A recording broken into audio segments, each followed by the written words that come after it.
He stood there trembling, ribs poking through matted fur, one leg dragging like it had forgotten how to move, a thick chain scarf wrapped around his neck like a memory that refused to fade. The metal gate clenched shut behind him, and the noise in the auction barn didn't stop. It just shifted. It wasn't shock, it wasn't sympathy. It was the kind of silence people gave when they saw something broken and didn't want to scare. Whisper traveled fast. He and the word feed.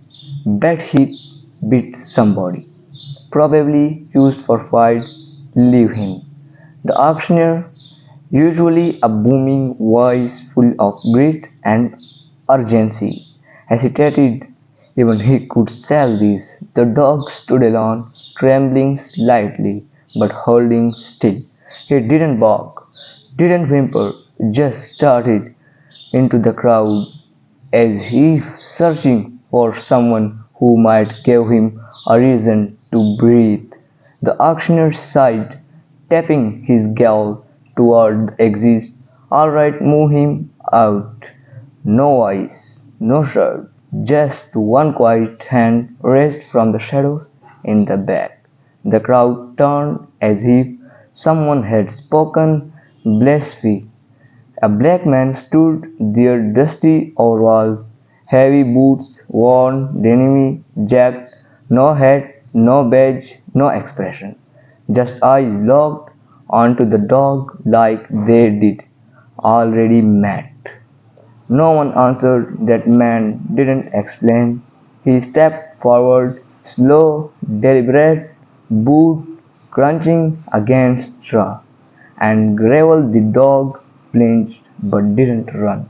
Their eyes met, one pair exhausted, one scared by more than just plan. No drama, no music, just two souls left behind the world recognizing each other. He didn't speak a word on the ride home. The truck groaned as it moved through empty Texas backroads, tire grinding over gravel and dust. The wind waved through the cracked window, but the man didn't roll it up. He kept one hand firm on the wheel, the other resting in his lap, calm, steady, silent. In the back, the dog lay curled in the corner of the truck, bed motionless except for the faint rise and fall of his chest. His eyes never fully closed. Each bump in the road made up his body twitch. His ribs flinch like he was bracing for something worse. Not the cold, not the pain, the memory of what came after. The man glanced into the rear view mirror not to check the road behind him, but to check on the animal that refused to say.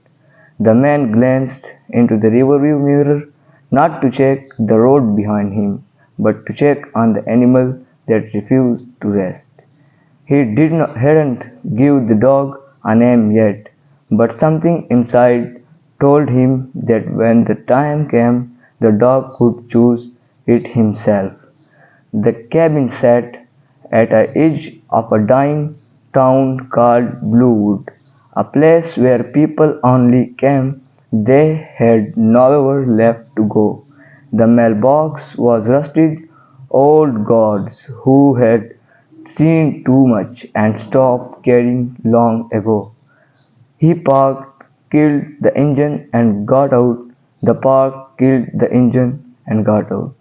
Then he walked around the back, napped and held out his hand. No word, just patience.